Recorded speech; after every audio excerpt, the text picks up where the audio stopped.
En marge de la 19e conférence internationale sur le sida et les infections sexuellement transmissibles en Afrique, la session satellite sur le thème Leadership des jeunes dans la réponse au VIH-Sida en Afrique, défis et perspectives s'est tenue ce mercredi au Sofitel à Abidjan, Côte d'Ivoire.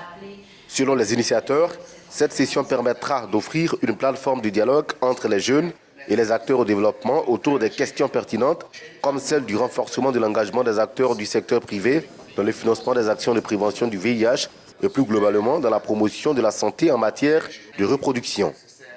La mobilisation politique que nous avons créée autour des questions de population et de développement, autour de la question du sida ou de la capture du dividende démographique, représente plus que des milliards de dollars pour faire avancer la réponse. Je pense que cet engagement politique est porteur de beaucoup d'espoir parce que cet engagement politique, la mobilisation des communautés, la mobilisation des leaders religieux, la mobilisation des parlementaires, la mobilisation des agents de la communication dont nous avons parlé tout à l'heure, la mobilisation des jeunes, la mobilisation des chercheurs, je pense que nous donne aujourd'hui une force de frappe qui représente plus.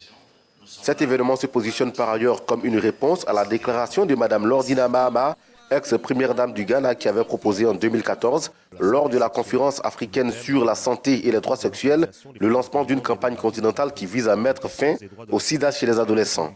Le directeur régional Afrique de l'Ouest et du centre de l'UNFPA a profité de cette occasion pour révéler les stratégies de son institution dans la lutte contre le sida.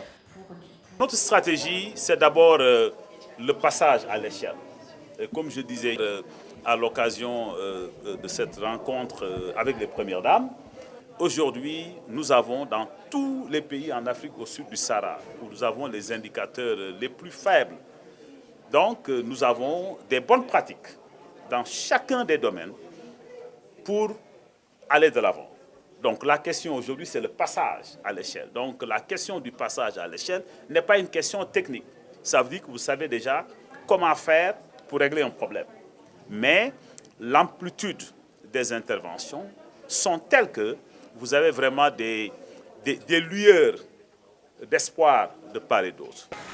Il faut rappeler que le lien entre la population et le développement a eu un regain d'intérêt au cours de ces 2 dernières décennies avec l'adoption en 1994 du programme d'action de la Conférence internationale sur la population et le développement et l'agenda 2030 pour le développement durable en 2015.